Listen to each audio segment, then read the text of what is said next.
CPC TV ਤੇ ਤੁਹਾਡਾ ਸਵਾਗਤ ਹੈ। ਮੈਂ ਤੁਹਾਡਾ ਹੋਸਟ ਵਿਸ਼ੂ ਮਹਿਤਾ ਤੇ ਲੈ ਕੇ ਹਾਜ਼ਰ ਹਾਂ program know your candidate for your municipal election. ਜਿੱਦਾਂ ਕਿ ਮਿਊਨਿਸਪੈਲਿਟੀ ਲੈਵਲ ਦੇ ਇਲੈਕਸ਼ਨ ਪੂਰੇ ਚਰਮ ਸੀਮਾ ਤੇ ਨੇ। 24 ਅਕਤੂਬਰ ਲਾਸਟ ਡੇਟ ਹੈ ਤੇ ਅੱਜ ਗੱਲਬਾਤ ਕਰਾਂਗੇ ਵਾਰਡ ਨੰਬਰ 7 ਤੇ 8 ਤੋਂ, ਜੋ ਕਿ ਰੀਜਨਲ ਕਾਉਂਸਲਰ ਲਈ ਤੇ ਕਾਉਂਸਲਰ ਵਾਸਤੇ ਆਪਣੇ ਨੋਮੀਨੇਸ਼ਨ ਲੈ ਕੇ ਸਾਡੇ ਨਾਲ ਸਾਡੇ ਸਟੂਡੀਓ 'ਚ ਜੁੜ ਚੁੱਕੇ ਨੇ। ਅਸੀਂ ਕਨਿਕਾ ਜੀ ਜੋ ਕਿ ਮੇਰੇ ਨਾਲ ਪੈਨਲਿਸਟ ਨੇ ਤੇ ਬਲਜੀਤ ਬਾਵਾ ਜੀ ਜੋ ਕਿ ਵਾਰਡ ਨੰਬਰ 7 ਤੇ 8 ਤੋਂ ਕੈਂਡੀਡੇਟ ਨੇ, ਉਹਨਾਂ ਦਾ ਸਟੂਡੀਓ 'ਚ ਸਵਾਗਤ ਕਰਦੇ ਹਾਂ। ਗੱਲਬਾਤ ਕਰਦੇ ਹਾਂ ਉਹ ਕਿਹੜੇ ਮੁੱਦੇ ਲੈ ਕੇ ਬਰੈਂਪਟਨ ਦੇ ਵਿੱਚ ਆਪਣੀ ਜਨਤਾ ਦੇ ਵਿੱਚ ਉਹ ਆਪਣੀ ਨੁਮਾਇੰਦਗੀ ਪੇਸ਼ ਕਰ ਰਹੇ ਨੇ। ਵੈਲਕਮ ਮਿਸਟਰ ਬਲਜੀਤ ਜੀ। ਥੈਂਕ ਯੂ ਵਿਸ਼ੂ ਜੀ, ਔਰ ਥੈਂਕ ਯੂ ਸੀਪੀਸੀ ਦੇ ਸਾਰੇ ਦਰਸ਼ਕਾਂ ਨੂੰ। ਮੇਰਾ ਤੁਹਾਨੂੰ ਸਾਰਿਆਂ ਨੂੰ ਪਿਆਰ ਭਰਾ ਸਤਿ ਸ਼੍ਰੀ ਅਕਾਲ, ਆਦਾਬ, ਹੈਲੋ, ਨਮਸਕਾਰ। ਕਨਿਕਾ ਜੀ ਤੁਹਾਡਾ ਵੀ ਸਟੂਡੀਓ 'ਚ ਸਵਾਗਤ ਹੈ। ਤੁਸੀਂ ਸਾਡੇ ਨਾਲ ਪੈਨਲਿਸਟ ਹੋ ਤੇ ਗੱਲਬਾਤ ਕਰਾਂਗੇ। ਤੁਸੀਂ ਵੀ ਆਪਣਾ ਬਾਰੇ ਥੋੜਾ ਜਿਹਾ ਸਾਡੀ ਆਡੀਅנס ਨੂੰ ਦੱਸੋ। Thank you, Vishu ji. I say hello to all the viewers of CPC TV and I welcome Mr. Baljeet Bawa, our own candidate from Brampton Ward 7 and 8. So today we are here to have a very healthy and in-depth conversation with Baljeet Bawa about our own city, Brampton. And my background, I am in the field of education. I have taught at University of Toronto, Sheridan College and other private colleges in the Greater Toronto area. Welcome ਕਰਦੇ ਬਲਜੀਤ ਜੀ। ਬੜਾ ਸਿੱਧਾ ਜਿਹਾ ਸਵਾਲ ਹੈ, Brampton ਹੀ ਕਿਉਂ ਚੁਣਿਆ ਜੀ ਆਪਣੀ ਰਾਈਡਿੰਗ ਵਾਸਤੇ? ਬੜਾ ਅੱਛਾ ਸਵਾਲ ਹੈਗਾ ਹੈ, ਔਰ ਇਹਦੇ 'ਚ ਮੇਰੇ ਖਿਆਲ ਹਰ ਕਿਸੇ ਨੂੰ ਪਤਾ ਹੋਣਾ ਚਾਹੀਦਾ ਵੀ ਜਦੋਂ ਅਸੀਂ ਕਿਸੇ ਕੈਂਡੀਡੇਟ ਨੂੰ ਲੈਂਦੇ ਹਾਂ ਨਾ, ਤੇ ਉਸ ਕੈਂਡੀਡੇਟ ਦਾ ਤੁਹਾਡੀ ਰਾਈਡਿੰਗ ਵਿੱਚ, ਤੁਹਾਡੀ ਵਾਰਡ ਦੇ ਵਿੱਚ, ਤੁਹਾਡੇ ਰੀਜਨ ਦੇ ਵਿੱਚ, ਤੁਹਾਡੀ ਸਿਟੀ ਦੇ ਵਿੱਚ ਉਹਦਾ ਵੈਸਟਡ ਇੰਟਰਸਟ ਹੋਣਾ ਚਾਹੀਦਾ ਆ। ਇਹਦਾ ਮਤਲਬ ਕਿ ਜਿਹੜਾ ਕੈਂਡੀਡੇਟ ਆ ਤੁਹਾਡੇ ਨੇਬਰਹੁੱਡ ਵਿੱਚੋਂ ਹੋਵੇ ਤੇ ਉਹ ਤੁਹਾਡੇ ਵਾਸਤੇ ਜ਼ਿਆਦਾ ਸੋਚ ਸਕੇਗਾ, ਉਹਨੂੰ ਇਸ਼ੂਜ਼ ਦੇ ਪਤਾ ਹੋਏਗਾ ਔਰ ਤੁਹਾਡੇ ਨਾਲ ਬਹਿ ਕੇ ਕੰਮ ਵੀ ਕਰੇਗਾ। ਸੋ ਸਭ ਤੋਂ ਪਹਿਲਾਂ ਤਾਂ ਬਿਕੋਜ਼ ਮੈਨੂੰ ਬਰੈਂਪਟਨ ਦੇ ਵਿੱਚ ਹੀ ਮੇਰੀ ਕਹਿ ਲਓ ਵੀ ਜਿਹੜਾ ਮੇਰਾ ਕੈਨੇਡਾ ਦਾ ਜਨਮ ਸੀ ਉਹ ਬਰੈਂਪਟਨ ਵਿੱਚ ਹੀ ਹੋਇਆ ਸੀਗਾ। 22 ਸਾਲ ਹੋ ਗਿਆ ਮੈਨੂੰ ਆਪਣੀ ਉਸੇ ਵਾਰਡ ਦੇ ਵਿੱਚ ਰਹਿੰਦੇ, ਬੱਚੇ ਵੀ ਉੱਥੇ ਪਲੇ ਆ, ਉੱਥੇ ਹੀ ਆਪਣੀ ਪੜ੍ਹਾਈ ਵੀ ਕੀਤੀ ਆ, ਮੇਰਾ ਆਪਣਾ ਬਿਜ਼ਨਸ ਵੀ ਉੱਥੇ ਕੀਤਾ ਆ, ਮੈਂ ਜੌਬ ਵੀ ਉਸੇ ਆਪਣੀ ਵਾਰਡ ਦੇ ਵਿੱਚ ਕੀਤੀ ਹੈਗੀ ਆ। ਸੋ ਇਸ ਵਾਰਡ ਦੇ ਨਾਲ ਮੇਰਾ ਸ਼ੁਰੂ ਤੋਂ ਹੀ ਕਹਿ ਲਓ ਵੀ ਮੇਰਾ ਕੈਨੇਡਾ ਦਾ ਜਿਹੜਾ ਜਨਮ ਹੈ ਜਾਂ ਕੈਨੇਡਾ ਦੀ ਜੰਮਪਲ ਹੈਗੀ ਆ ਮੇਰੀ ਇਸੇ ਵਾਰਡ ਵਿੱਚ ਹੈਗੀ ਆ। ਇਹਦੇ ਇਸ਼ੂਜ਼ ਸਿਰਫ ਇਸ਼ੂਜ਼ ਹੀ ਨਹੀਂ ਮੈਂ ਜਾਣਦਾ, ਉਹਦੇ ਇਸ਼ੂਜ਼ ਦਾ ਸੋਲਿਊਸ਼ਨ ਕੀ ਆ ਮੈਂ ਉਹ ਵੀ ਮੇਰੇ ਕੋਲ ਹੈਗੇ ਆ। ਇਸੇ ਕਰਕੇ ਮੈਂ ਸਿਰਫ ਬਰੈਂਪਟਨ ਨੂੰ ਆਪਣਾ ਜਿਹੜਾ ਇੱਕ ਨੁਮਾਇੰਦਗੀ ਵਾਸਤੇ ਚੁਣਿਆ ਸੀਗਾ। ਠੀਕ ਹੈ ਜੀ। ਤੁਸੀਂ ਕਾਫੀ ਉੱਥੋਂ ਦੇ ਬੈਕਗਰਾਉਂਡ ਦੇ ਜਿਹੜੇ ਕਿ ਉੱਥੋਂ ਦੀ ਡੈਮੋਗ੍ਰਾਫੀ ਹੈ ਜਾਂ ਉੱਥੋਂ ਦੇ ਆਮ ਬਿਜ਼ਨਸ ਭਾਈਚਾਰਾ ਹੈ ਜਾਂ ਬਾਕੀ ਕਮਿਊਨਿਟੀਜ਼ ਨੇ, ਇਮਰਜਿੰਗ ਕਮਿਊਨਿਟੀਜ਼ ਨੇ, ਨਵੇਂ ਲੋਕ ਸੈਟਲ ਹੋ ਰਹੇ ਆ, ਉਹਨਾਂ ਦੀ ਇਨ ਐਂਡ ਆਊਟ ਜਿਹੜੀ ਉਹਨਾਂ ਨੂੰ ਕੰਟੈਕਟ 'ਚ ਰੱਖ ਸਕਦੇ ਹੋ। ਜੀ ਹਾਂ। So that's why. ਦੂਜੀ ਜਿਹੜੀ ਸਭ ਤੋਂ ਇੰਪੋਰਟੈਂਟ ਗੱਲ ਆ ਜਾਂਦੀ ਹੈ ਉਹ ਆਮ ਤੌਰ ਤੇ ਇਹੀ ਹੈ ਕਿ ਵੀ ਕਿਸ ਇਸ਼ੂਜ਼ ਨੂੰ ਲੈ ਕੇ ਤੁਹਾਨੂੰ ਲੱਗਿਆ ਕਿ ਵੀ ਜਿਹੜੀ ਬਰੈਂਪਟਨ ਕਾਉਂਸਲ ਦੇ ਵਿੱਚ ਮੇਰੀ ਨੁਮਾਇੰਦਗੀ ਹੋਣੀ ਚਾਹੀਦੀ ਹੈ, ਕਿਹੜੇ ਇਸ਼ੂਜ਼ ਸੋਚਦੇ? ਸੋ ਇਸ ਵੇਲੇ ਸਭ ਨੂੰ ਜਿਹੜਾ ਵੱਡਾ ਮੇਨ ਬਰੈਂਪਟਨ ਦਾ ਇਸ਼ੂ ਚੱਲ ਰਿਹਾ ਉਹ ਚੱਲ ਰਿਹਾ ਸੇਫਟੀ ਦਾ, ਕਾਉਂਸਲ ਕਲੀਨਲੀਨੈਸ ਦਾ ਔਰ ਅਫੋਰਡੇਬਿਲਿਟੀ ਦਾ। ਇਹ ਇੱਕ ਚ 3 ਇਸ਼ੂ ਆ, ਲੇਕਿਨ ਮੈਂ ਤਿੰਨਾਂ ਨੂੰ ਇੱਕੋ ਕੀਤਾ ਆ। ਅਗਰ ਅਸੀਂ ਇੱਕ ਸੇਫ ਸਿਟੀ ਰੱਖ ਲਈਏ ਔਰ ਉਹਦੇ ਵਿੱਚ ਕਲੀਨ ਕਾਉਂਸਲ ਹੋਵੇ ਤੇ ਅਫੋਰਡੇਬਿਲਿਟੀ ਆਟੋਮੈਟਿਕਲੀ ਆ ਜਾਂਦੀ ਆ। ਸੋ ਇਹ ਤਿੰਨੋਂ ਚੀਜ਼ਾਂ ਇੱਕ ਦੂਜੇ ਨਾਲ ਇੰਟਰਵੀਨਡ ਹੈਗੀਆਂ, ਇੱਕ ਦੂਜੇ ਨਾਲ ਇੰਟਰਲਿੰਕਡ ਹੈਗੀਆਂ ਆ। ਸੋ ਸੇਫਟੀ ਵਨ ਆਈ ਸੇਜ਼ ਕਿ ਜਿਹੜੀ ਸਾਡੀ ਅੱਜ ਕੱਲ੍ਹ ਜਿੰਨੀ ਜਿੱਦਾਂ ਤੁਸੀਂ ਦੇਖਿਆ ਜਿੰਨੀ ਕ੍ਰਾਈਮ ਵਗੈਰਾ ਚੱਲ ਰਿਹਾ ਹੈ, ਲੁੱਟ ਖੋਹ ਚੱਲ ਰਹੀ ਆ, ਕਾਰ ਜੈਕਿੰਗਸ, ਬ੍ਰੇਕ-ਇਨਸ ਵਗੈਰਾ, that is from the safety perspective wear I will work towards that safety. ਉਹ ਸੇਫਟੀ ਤਾਂ ਹੋਏਗੀ ਜੇ ਸਾਡੀ ਕਾਉਂਸਲ ਇਕੱਠੀ ਬਹਿ ਕੇ ਚੱਲੇਗੀ। ਔਰ ਸਾਨੂੰ ਪਤਾ ਵੀ ਇਸ ਵੇਲੇ ਬਰੈਂਪਟਨ ਦੀ ਜਿਹੜੀ ਕਾਉਂਸਲ ਆ ਬਿਲਕੁਲ ਨਿਖੜੀ ਹੋਈ ਆ, 2 ਫਾੜਾਂ 'ਚ ਵੰਡੀ ਹੋਈ ਆ, ਕੋਈ ਡਿਸੀਜਨ ਨਹੀਂ ਲਿੱਤਾ ਜਾ ਰਿਹਾ, ਮੀਟਿੰਗਸ ਨਹੀਂ ਹੋ ਰਹੀਆਂ। ਉਸ ਕਾਉਂਸਲ ਨੂੰ ਕਲੀਨ ਕਰਕੇ ਇੱਕ ਸਿਟੀ ਵਾਸਤੇ ਕੰਮ ਕਰਾਂਗੇ ਔਰ ਜਦੋਂ ਤੁਸੀਂ ਸਿਟੀ ਵਾਸਤੇ ਕੰਮ ਕਰੋਗੇ ਤੁਹਾਡੀ ਸੇਫਟੀ ਹੋਏਗੀ ਤੇ ਅਫੋਰਡੇਬਿਲਿਟੀ ਜਿਹੜੀ ਆ ਆਟੋਮੈਟਿਕਲੀ ਉਹਦੇ ਵਿੱਚ ਆ ਜਾਂਦੀ ਹੈ, ਕਿਉਂਕਿ ਤੁਹਾਡੇ ਅਨਨੈਸੈਸਰੀ ਜਿਹੜੇ ਖਰਚੇ ਇਸ ਵੇਲੇ ਹੋ ਰਹੇ ਲਿਟੀਗੇਸ਼ਨਸ ਤੇ ਇੱਕ ਦੂਜੇ ਤੇ ਕੇਸ ਚੱਲਣ ਦੇ ਉਹ ਸਾਰੇ ਉਹ ਖਤਮ ਹੋ ਜਾਣਗੇ। ਤੁਹਾਡਾ ਜਿਹੜਾ ਫੋਕਸ ਹੈਗਾ ਉਹ ਸਿਟੀ ਤੇ ਚਲਾ ਜਾਏਗਾ, ਸਿਟੀ ਤੇ ਫੋਕਸ ਜਾਏਗਾ ਤੇ ਸਿਟੀ ਆਟੋਮੈਟਿਕਲੀ ਅਫੋਰਡੇਬਲ ਬਣ ਜਾਏਗੀ ਇੱਕ ਰਹਿਣ ਦੇ ਪੱਖੋਂ। ਕਨਿਕਾ ਜੀ ਤੁਸੀਂ ਆਪਣਾ ਸਵਾਲ। Ji, I would like to follow up with what you said, Baljeet. So I will start with local, right? As Vishu ji also said that it's about Brampton, right? So why Brampton? So my question is about the local. What do you think that how many people know about what comes in your jurisdiction? So when you will be the future councillor, city councillor for Brampton, Canada में क्या आपकी jurisdiction में आता है जो आप हमारे उस वार्ड के सिटीजन्स को, ब्रैम्पटन के सिटीजन्स को हेल्प करोगे? तो वार्ड एंड 7, 8 जो वार्ड 7 और 8 है, this is one of the most important area of Brampton. जो एक्चुअल ब्रैम्पटन है वो वार्ड 7, 8 के आसपास रहता है। इफ वी नो इट, जिसको BRT भी कहते हैं, जो ईस्ट और वेस्ट साइड को कनेक्ट करती है ब्रैम्पटन को, that's a queen street. Right. आधा ब्रैम्पटन क्वीन के नॉर्थ है, आधा ब्रैम्पटन क्वीन के साउथ है। The queen street falls under ward 7 and 8। What I have plan is कि जो क्वीन स्ट्रीट है, जो BRT है, उसको रीफेसिंग करना, refacing from business side, refacing from job perspective side, refacing from economy side, कि वो स्ट्रीट को ऐसा बना दो कि that becomes the backbone of the economy, that becomes the bloodline of the finances and economy and business and job prospects and opportunities for Brampton। ਸੋ ਜਿੱਦਾਂ ਕਿ ਆਪਾਂ ਤੁਹਾਡੇ ਆਨਸਰ ਤੋਂ ਵੀ ਸਮਝ ਪਾ ਰਹੇ ਹਾਂ, ਸੋ ਇਹ ਟੀਅਰਡ ਸਿਸਟਮ ਹੋ ਗਿਆ। ਇੱਕ ਜਿਹੜੀ ਸੋਲੂਸ਼ਨ ਚਾਹੀਦਾ ਕਾਉਂਸਲ ਲੈਵਲ ਤੇ ਜੀ, ਜਿਹੜਾ ਕਿ ਇੰਟਰਨਲੀ ਆਪਾਂ ਕਹਿ ਦਿੰਦੇ ਹਾਂ ਕਿ ਸੋਸ਼ਲਾਈਜੇਸ਼ਨ ਆਪਣੇ ਘਰ ਤੋਂ ਸਟਾਰਟ ਹੈ। ਸੋ ਸਭ ਤੋਂ ਪਹਿਲੀ ਗੱਲ ਤਾਂ ਜਿਹੜੀ ਉਹਦੀ ਪ੍ਰੋਸੈਸ ਇੰਪਰੂਵਮੈਂਟ ਦੀ ਉਹ ਹੈਗੀ ਹੈ ਕਾਉਂਸਲ ਲੈਵਲ ਤੇ। ਬਿਲਕੁਲ। ਸੋ ਤੁਸੀਂ ਉਹਨੂੰ ਉਹਦੇ ਵਿੱਚ ਜੋ ਵੀ ਤੁਸੀਂ ਦੱਸਿਆ ਲਿਟੀਗੇਸ਼ਨ ਦੇ ਖਰਚੇ ਨੇ, ਧੜਬਾਜ਼ੀ ਹੈ, ਜਿਹੜੀ ਆਵਾਜ਼ ਰੱਖਣੀ ਹੈ ਉਹਦੇ ਲਈ ਸਮਾਂ ਹੀ ਨਹੀਂ ਹੈਗਾ, ਹੋਰ ਇਸ਼ੂਜ਼ ਦੇ ਉੱਤੇ ਸਮਾਂ ਜਿਹੜਾ ਖਰਾਬ ਹੋ ਰਿਹਾ, ਕਰਪਸ਼ਨ ਵੀ ਬਹੁਤ ਵੱਡਾ ਮਸਲਾ ਹੈ, ਦੈਟਸ ਅਨਦਰ ਸਟੋਰੀ ਆਲਸੋ। ਵੀ ਤੁਸੀਂ ਸਭ ਤੋਂ ਪਹਿਲਾਂ ਤਾਂ ਉੱਥੇ ਆਪਣਾ ਜਿਹੜਾ ਜ਼ੋਰ ਹੈ ਉੱਤੇ ਰੱਖਣਾ ਚਾਹੁੰਦੇ ਹੋ ਜੀ। Then comes our real people, ਜਿਹੜਾ ਸੈਕੰਡ ਟੀਅਰ ਆ ਜਾਂਦਾ ਜੀ। ਉਹ ਆਮ ਜਿਹੜੀ ਜਨਤਾ ਹੈ ਜੀ, ਉਹ ਸੇਫਟੀ ਦਾ ਬਹੁਤ ਵੱਡਾ ਇਸ਼ੂ ਹੈ, ਫਿਰ ਅਫੋਰਡੇਬਿਲਟੀ ਦਾ, ਕ੍ਰਾਈਮ ਰੇਟਸ ਹੋ ਗਏ।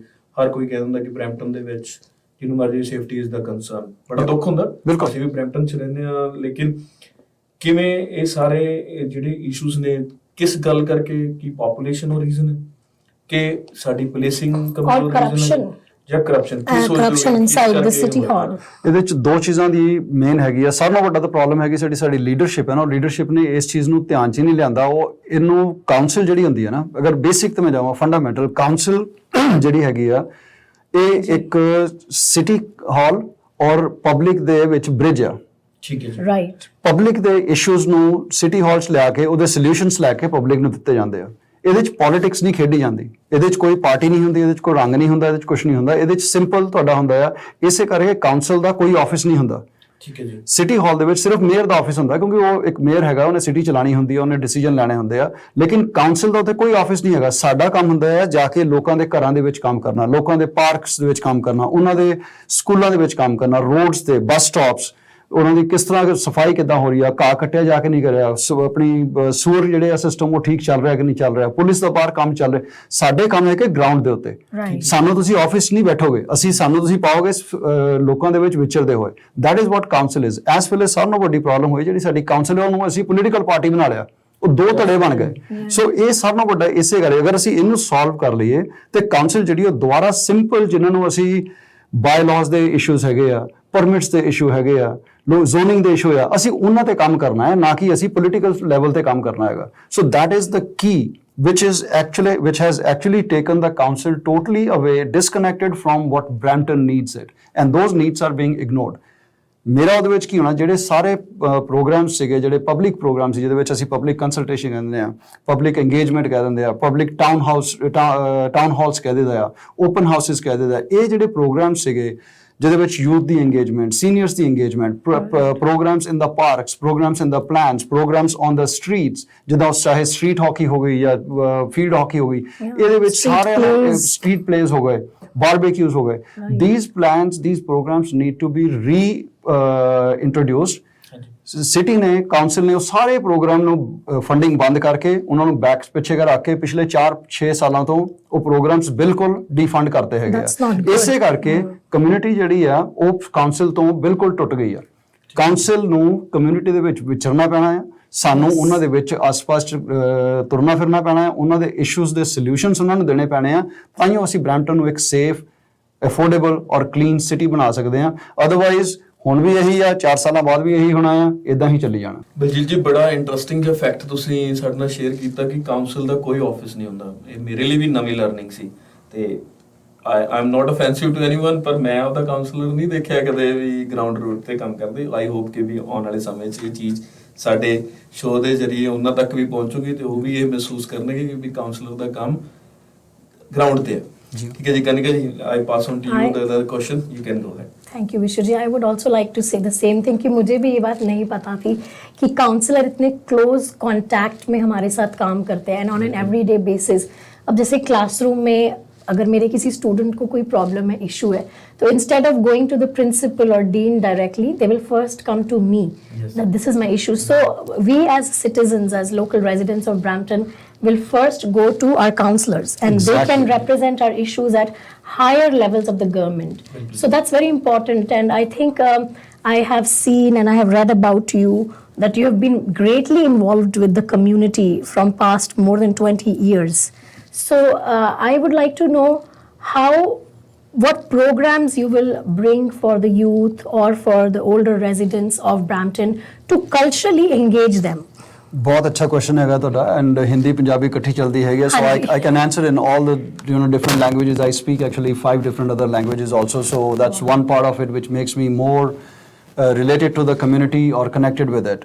So 2011 ਦੇ ਵਿੱਚ ਆਪਣਾ 2011 ਦੇ ਵਿੱਚ ਟੌਪ 25 ਕੈਨੇਡੀਅਨ ਇਮੀਗ੍ਰੈਂਟ ਅਵਾਰਡ ਮੈਨੂੰ ਮਿਲਿਆ ਸੀਗਾ, ਔਰ ਉਸ ਅਵਾਰਡ ਦਾ ਰੀਜ਼ਨ ਇਹੀ ਸੀਗਾ ਮੇਰੀ ਕਮਿਊਨਿਟੀ ਇੰਗੇਜਮੈਂਟ ਦੇ ਕਾਰਨ, ਮੇਰੇ ਵੋਲੰਟੀਅਰ ਵਰਕ ਦੇ ਕਾਰਨ, ਮੇਰੇ ਸੋਸ਼ਲ ਵਰਕ ਦੇ ਕਾਰਨ.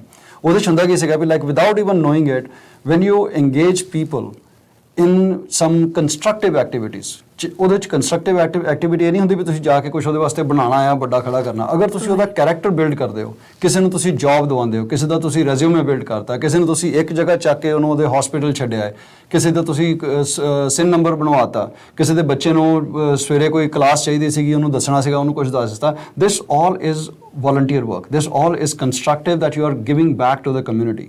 And this is what my plans are or my programs are. ਜਿਹਦੇ ਵਿੱਚ youth engagement, seniors engagement, youth ਔਰ ਸੀਨੀਅਰ ਦੋਨਾਂ ਨੂੰ ਅਗਰ ਅਸੀਂ ਇਕੱਠਾ ਕਰ ਦਈਏ ਨਾ, ਤੇ ਤੁਹਾਡੀਆਂ 90% ਪ੍ਰੋਬਲਮ ਸੋਲਵ ਹੋ ਜਾਣੀਆਂ ਕਮਿਊਨਿਟੀ ਦੀਆਂ ਜਿਹੜੀਆਂ ਅਸੀਂ ਇਸ ਵੇਲੇ ਗੱਲਾਂ ਕਰੀਦੇ ਆਏ ਹਾਂ. ਯੂਥ ਨੂੰ ਇਹ ਨਹੀਂ ਪਤਾ ਹੈਗਾ ਵੀ ਪੋਲੀਟਿਕਸ ਕੀ ਹੋ ਰਿਹਾ, ਤੇ ਸੀਨੀਅਰਸ ਨੂੰ ਇਹ ਨਹੀਂ ਪਤਾ ਵੀ ਸਕੂਲਾਂ ਕਾਲਜ ਵਿੱਚ ਕੀ ਹੋ ਰਿਹਾ. ਅਗਰ ਅਸੀਂ ਉਹ ਦੋਨੋਂ ਐਂਡ ਮਿਲਾ ਦਈਏ, ਆਈ ਥਿੰਕ ਜਿਹੜੇ ਸਾਡੇ ਤੁਹਾਡੇ ਵਰਗੇ ਕੰਮ ਕਰਨ ਵਾਲੇ ਹੈਗੇ ਆ, ਸਾਡਾ ਫੋਕਸ ਸਿਰਫ ਕੰਮ ਤੇ ਹੋਏਗਾ, ਘਰ ਨੂੰ ਚਲਾਉਣਾ ਹੋਏਗਾ. ਜਿਹੜੀ ਕਮਿਊਨਿਟੀ ਚਲਾਉਣੀ ਆ ਉਹ ਸਾਡੇ ਸੀਨੀਅਰਸ ਦੇ ਹੱਥ ਵਿੱਚ ਰਹਿਣ ਦਿਓ. They are way more experience. ਉਹਨਾਂ ਨੇ ਸਾਡੇ ਪਰਿਵਾਰ ਚਲਾਏ, ਸਾਨੂੰ ਇੱਥੇ ਤੱਕ ਲਿਆਂਦਾ, ਇਹ ਕਮਿਊਨਿਟੀਜ਼ ਬਣਾਈਆਂ, ਬਰੈਂਪਟਨ ਬਣਾਇਆ. Let them actually deal with the community issues. Let them connect with the youth, and that is what is missing. So I will bring all those programs ਜਿਹਦੇ ਵਿੱਚ ਸੀਨੀਅਰਸ ਨੂੰ ਔਰ ਯੂਥ ਨੂੰ ਇਕੱਠਾ ਕੀਤਾ ਜਾ ਸਕੇ ਇੱਕੋ ਪਲੇਟਫਾਰਮ, ਚਾਹੇ ਉਹ ਪਾਰਕਸ ਦੇ ਵਿੱਚ ਫੰਕਸ਼ਨ ਕਰਕੇ ਹੋਵੇ, ਚਾਹੇ ਉਹ ਸਿਟੀ ਹਾਲ ਦੇ ਵਿੱਚ ਹੋਵੇ, ਚਾਹੇ ਉਹਨਾਂ ਦੇ ਟਾਊਨ ਹਾਲਸ ਕੀਤੇ ਜਾਣ, street hockey, street art and culture ਦੇ ਪ੍ਰੋਗਰਾਮ ਚਲਾਏ ਜਾਣ, ਬਾਰਬੀਕਿਊਜ਼ ਕੀਤੇ ਜਾਣ, ਬਟ ਇਨਵੋਲਵਿੰਗ ਔਰ engaging these two ends of our life, seniors and the youth. ਬਿਲਕੁਲ, ਤੁਸੀਂ ਦੋ ਟੀਅਰ ਦੇ ਉੱਤੇ ਤਾਂ ਬਹੁਤ ਕਲੀਅਰਲੀ ਆਨਸਰ ਕਿਹਾ, ਲੇਕਿਨ ਕੁਝ ਸਾਡੇ ਆਡੀਅנס ਜਿਹੜੇ ਕਿ ਆਪਾਂ ਬਿਜ਼ਨੈਸਸ ਨੂੰ ਵੀ ਕਹਿੰਦੇ ਆ, ਸਮਾਲ ਬਿਜ਼ਨੈਸਸ ਤੋਂ ਸਟਾਰਟ ਕਰਦੇ ਆ, ਉਹ ਹਰ ਇਕਨੋਮੀ ਦੀ ਰੀੜ ਦੀ ਹੱਡੀ ਨੇ. ਬਿਲਕੁਲ. ਬਿਜ਼ਨਸ ਵਾਸਤੇ ਕੀ ਮੈਂ ਜਿੰਨੇ ਵੀ ਕੈਂਪੇਨ ਦੇਖੇ ਜੀ, ਮੈਂ ਆਪਣੇ ਪਰਸਨਲ ਪ੍ਰੋਸਪੈਕਟ ਤੋਂ ਵੀ ਦੇਖਿਆ, ਬਿਜ਼ਨੈਸਸ ਵਾਸਤੇ ਕਿਸੇ ਨੇ ਬਹੁਤ ਜ਼ਿਆਦਾ ਕਵਰੇਜ ਨਹੀਂ ਕੀਤੀ. ਬਿਲਕੁਲ. ਕੀ ਸੋਚਦੇ ਹੋ, ਉਹ ਇੰਪੋਰਟੈਂਟ ਕੰਪੋਨੈਂਟ ਹੈ ਕਿ ਨਹੀਂ? ਪਹਿਲੀ ਗੱਲ ਆਬਵੀਅਸਲੀ ਤੁਸੀਂ ਕਹੋਗੇ ਹੈ, ਤੇ ਕਿੱਥੇ ਲੈਕ ਕਰ ਰਹੇ ਆ ਕਿ ਸਾਡੇ ਤੇ ਜਿਹੜਾ ਠੱਪਾ ਲੱਗਦਾ ਜਾ ਰਿਹਾ ਉਹ ਰੈਜ਼ੀਡੈਂਸ਼ੀਅਲ ਸਿਟੀ ਦਾ ਲੱਗਦਾ ਜਾ ਰਿਹਾ, ਕਮਰਸ਼ੀਅਲ ਨਹੀਂ ਹੈਗੀ, ਇੰਡਸਟਰੀਅਲ ਨਹੀਂ ਹੈਗੀ. ਕਿੱਥੇ ਲੈਕ ਕਰ ਰਹੇ ਆ, ਕੀ ਉਮੀਦ ਹੋ ਸਕਦੀ ਹੈ, ਤੇ ਕੀ ਐਕਸ਼ਨ ਲਾਉਂਗੇ ਜੇ ਕਾਉਂਸਲਰ? ਜੀ ਮੈਂ ਮੇਰੇ ਵੱਲੋਂ ਤੁਹਾਨੂੰ ਕਹਿ ਸਕਦਾ, ਮੈਂ ਸਟਾਰਟਿੰਗ ਹੀ ਮੇਰੇ ਕੀਤੀ ਸੀ, ਜਿਹੜੀ BRT ਹੈਗੀ, ਜਿਹੜੀ ਕੁਈਨ ਸਟਰੀਟ ਆ, ਉਹ ਸਾਡੀ ਬਰੈਂਪਟਨ ਦੀ ਇਕਨੋਮੀ ਦੀ, ਫਾਈਨੈਂਸ ਦੀ, ਬਿਜ਼ਨਸ ਦੀ ਬੈਕਬੋਨ ਹੈਗੀ ਆ. ਠੀਕ ਹੈ ਜੀ. ਉਹ ਸਾਡੀ ਇੱਥੇ ਦੀ ਬਲੱਡ ਲਾਈਨ ਹੈਗੀ ਆ.